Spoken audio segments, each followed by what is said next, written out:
వార్షికోత్సవం సందర్భంగా Meenakshi test tube baby centre Guntur నందు ఐవీఎఫ్ ట్రీట్మెంట్ పై 40% రాయితీ. సుమన్ టీవీ ప్రేక్షకులకు నమస్కారం. నేను మీ అనలిస్ట్ మందరి కృష్ణారెడ్డిని మాట్లాడుతున్నాను. Nandu's world social media channels, YouTube channels ఎంత ఫేమస్ అయ్యాయో, ఎన్ని రకాలుగా వీళ్ళు మోసాలకు చేశారో, ఎన్ని వందల మందిని వీసాలు ఇప్పిస్తామని, అలాగే ఉద్యోగాలు ఇప్పిస్తామని, అమెరికాలో వీళ్ళతో వ్యాపారాలు చేయిస్తామని రకరకాలుగా అటు యూకేను ఇటు అమెరికాను అన్ని వైపులు కూడా వీళ్ళు అవకాశాలు ఇస్తామని చెప్పి జనాల్ని మోసం చేయడం జరిగింది. ఈ మోసాల ఫలితంగా కోట్లాది రూపాయలు కొల్లగొట్టారు. ఈ నందు దంపతులు నందూస్ వరల్డ్ యూట్యూబ్ ఛానల్ ద్వారా వందల మంది యువతను ఎరవేశారు. మీరు డబ్బులు కట్టండి, డబ్బులు పంపించండి, మీకు మేము ఇక్కడ విదేశాల లోపల ఉద్యోగాలు ఇప్పిస్తాం, అవకాశాలు కల్పిస్తాం, మీకు వీసాలు కూడా ఇప్పిస్తామని ఇలా రకరకాలుగా నమ్మబలికారు. ఫలితంగా కోట్లాది రూపాయలు ప్రజలు చెల్లించారు. వాటిని ప్రభుత్వాలకు అనుమానం రాకుండా రకరకాల పద్ధతుల లోపల హవాలా ద్వారా మరికొన్ని ఇతర మార్గాల ద్వారా ఈ డబ్బుని అనుమానం రాకుండా చిన్న చిన్న అకౌంట్లోకి మార్చేసి అక్కడి నుంచి డ్రా చేసి దుబాయ్లో 2 పెద్ద ప్రాపర్టీస్ను పర్చేజ్ చేసినట్టుగా, బెంగళూరులో మరొక 2 ప్రాపర్టీస్ను పర్చేజ్ చేసినట్టుగా, గుంటూరు విజయవాడ సమీపం లోపల కొన్ని ప్రాపర్టీస్ను పర్చేజ్ చేసినట్టుగా, వీళ్ళ సొంత ఊరిలో ఒక 40 ఎకరాలకు పైగా మరి వ్యవసాయ భూమిని పర్చేజ్ చేసినట్టుగా, ఇంకా తెలియని చోట్లలో ఎక్కడెక్కడో కోట్లాది రూపాయలు ఇన్వెస్ట్ చేసినట్టుగా తెలుస్తోంది. ఎంత తెలివిగా చేశారంటే, పెద్ద మొత్తంలో అమౌంట్ ఎక్కడైనా కనబడితే ఎవరికైనా అనుమానం వస్తుందో అని క్యాష్ రూపంలో తీర్చేయండి, మీరు ఎవరైనా డబ్బు కట్టదలుచుకుంటే ఆ డబ్బుని చెల్లించిన తర్వాత చిన్న చిన్న అకౌంట్లోకి 1,00,000-2 లక్షల చొప్పున అనేక అకౌంట్లను క్రియేట్ చేసి ఆ అకౌంట్లోకి డబ్బులు పంపించేసి అక్కడి నుంచి తెలివిగా యూకేలో యూఎస్లో ఉండేటువంటి రెస్టారెంట్స్, కొన్ని షాప్స్, కొన్ని ఎస్టాబ్లిష్మెంట్స్కి వాళ్ళకొచ్చే క్యాష్ను వాళ్ళ దగ్గర నుంచి తీసుకొని వాళ్ళకి ఎన్ఆర్ఐ అమౌంట్ ఇక్కడి నుంచి బదిలీ చేసినట్టుగా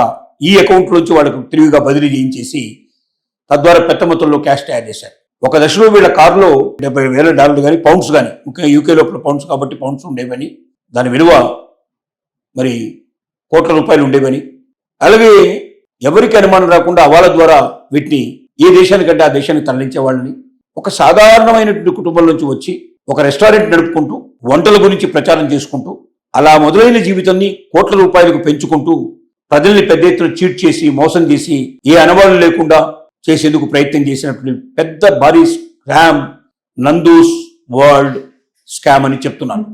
ప్రభుత్వాలు మేల్కోవాల్సిన అవసరం ఉంది. అటు విదేశాల్లో యాక్చువల్గా అయితే మరి యూకేలో ఉండే నిబంధనలు కానీ యుఎస్లో ఉండే నిబంధనలు కానీ చాలా కఠినమైనవి. మరి అలాంటి కఠినమైన నిబంధనలు ఉండేటువంటి దేశంలోనే ఇలాంటి స్కామ్లకు పాల్పడగలిగే తెలివితేటలు ఉండేటువంటి దంపతులు ఉన్నారంటే చాలా ఆశ్చర్యం వేస్తుంది. మోసపోయినటువంటి వాళ్ళకి ఏం చేయాలో అర్థం కాని పరిస్థితి ఏర్పడుతుంది. ఇక్కడ ఉండే పోలీస్ స్టేషన్లో కొన్ని కేసులు పెట్టారు, కానీ ఈ కేసులు ముందుకు సాగడం లేదు, ఆధారాలు సక్రమంగా లభ్యం కావడం లేదు. దీనికి సిబిఐ లాంటి పెద్ద సంస్థలు లేక ఆయా దేశాల్లో ఉండేటువంటి పెద్ద ఏజెన్సీలు ముందుకొచ్చి మొత్తం టోటల్గా ఎంత డబ్బు ఇలా చేతులు మారింది, ఎక్కడెక్కడికి వెళ్ళింది, ఏ రూపంలో అది విదేశాలకు వెళ్ళిపోయింది, ప్రాపర్టీస్ రూపంలో అక్కడ తయారైంది, ఈ మొత్తం వ్యవహారాన్ని క్షుణ్ణంగా పరిశోధించి విషయాలు బయటికి తీసుకొస్తే తప్ప ఇలాంటి దొంగల్ని పట్టుకోవడం, వీళ్ళకి శిక్షలు వేయడం, వీళ్ళని న్యాయస్థానాల ముందర వీరు చేసిన రుజువు చేయడం అంత సులభమైన విషయం కాదు. మరి అంత మధ్యతరగతి జీవిగా వచ్చిన వాళ్ళకి ఇంత బుద్ధి ఎక్కడి నుంచి వచ్చిందో, ఇంత బుర్ర ఎక్కడి నుంచి వచ్చిందో, ఇన్ని కోట్ల ట్రాన్సాక్షన్ జరిగినా ఎక్కడ కోట్ల రూపాయలు కనబడకుండా ఓన్లీ వేలు లక్షలుగానే కనబడేట్టుగా చేసి వివిధ అకౌంట్ల నుండి మళ్ళీ అక్కడ ఉండేటువంటి షాప్స్ అండ్ ఎస్టాబ్లిష్మెంట్స్ వాళ్ళకి, అక్కడ ఉండే రెస్టారెంట్స్కి అలాంటి వాటికి ఇచ్చి వాళ్ళ దగ్గర క్యాష్ తీసుకొని వాళ్ళకి అకౌంట్ అంతా ట్రాన్స్ఫర్ చేసి వాళ్ళ దగ్గర నుంచి క్యాష్ తీసుకొని ఆ క్యాష్ని విదేశాలకి హవాలా రూపంలో పంపించి అక్కడ ప్రాపర్టీస్ కొన్నారంటే ఇది ఇంటర్నేషనల్ క్రిమినల్ బుర్ర తప్ప మామూలు బుర్రలకు సాధ్యమయ్యే పని కాదు. కాబట్టి ఒక సామాన్యమైన కుటుంబం నుంచి వచ్చి వాళ్ళు అసామాన్యమైన జీవితం గడిపేట్టు పరిస్థితికి వచ్చారు. చాలా లగ్జూరియస్ లైఫ్ గడిపేటువంటి పరిస్థితికి వచ్చారు. మనిషి ఎదగడం తప్పు కాదు, కానీ నీతిగా నిజాయితీగా ఎదిగినప్పుడు ఆ ఎదుగుదలను అందరూ హర్షిస్తారు, ప్రతి ఒక్కరు కూడా దాన్ని మద్దతు పలుకుతారు.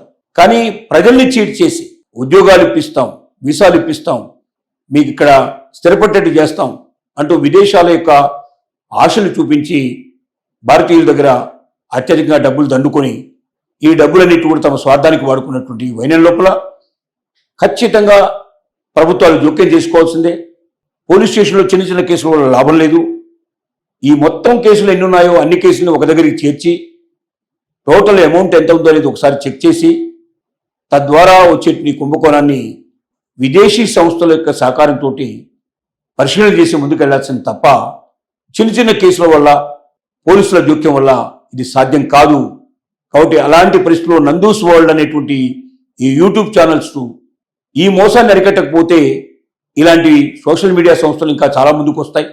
ప్రజల్ని దోపిడీ చేయడమే లక్ష్యంగా పెట్టుకుంటాయి. రకరకాల స్కీములు ప్రచారం చేస్తాయి. తద్వారా మరిన్ని వేల మంది, లక్షల మంది, కోట్ల మంది ప్రజలు నష్టాల బారిన పడి తప్పిదాలకు లోనయ్యే అవకాశం ఉంటుంది. తమ సర్వస్వం పోగొట్టుకునే అవకాశం ఉంటుంది. దీనివల్ల యూట్యూబ్ ఛానల్స్కే చెడ్డపేరు వచ్చే అవకాశం ఉంది. సోషల్ మీడియాకే చెడ్డపేరు వచ్చే అవకాశం ఉంది. కాబట్టి ఈ వందల సంఖ్యలో ఉండేటువంటి మోసపోయిన వాళ్ళని వేల సంఖ్యలో, లక్షల సంఖ్యలకు రానివ్వకుండా ఉండాలంటే భారత ప్రభుత్వం జోక్యం చేసుకొని అత్యున్నతమైనటువంటి సంస్థలతో దీన్ని పరిశోధన చేయించి అవసరమైతే విదేశీ సంస్థల యొక్క సహకారం కూడా తీసుకొని దీన్ని మొత్తంగా ఒక పెద్ద స్కామ్ని కింద లెక్కేసి ఈ స్కామ్ను పరిష్కారం చేస్తే తప్ప అంత సులభంగా ఈ కేసు పరిష్కారం కాదు. దొంగలు దొరకరు. వాళ్ళు చేసినటువంటి తప్పుల్ని బయటపెట్టి చూపించడం కూడా కష్టం. వాళ్ళ పేరుతో వాళ్ళు తీసుకోలేదు కాబట్టి చిన్న చిన్న వాళ్ళని ఎవరినో బలి చేసే ప్రయత్నం జరుగుతుంది. అసలు దొంగలు మాత్రం దొరకడం చాలా కష్టం. దానికోసం పెద్ద సంస్థలే దీన్ని పరిశోధన చేయాలని ప్రజలంతా కోరుకుంటున్నారు. అలా జరుగుతుందని మనం అందరం ఆశిద్దాం.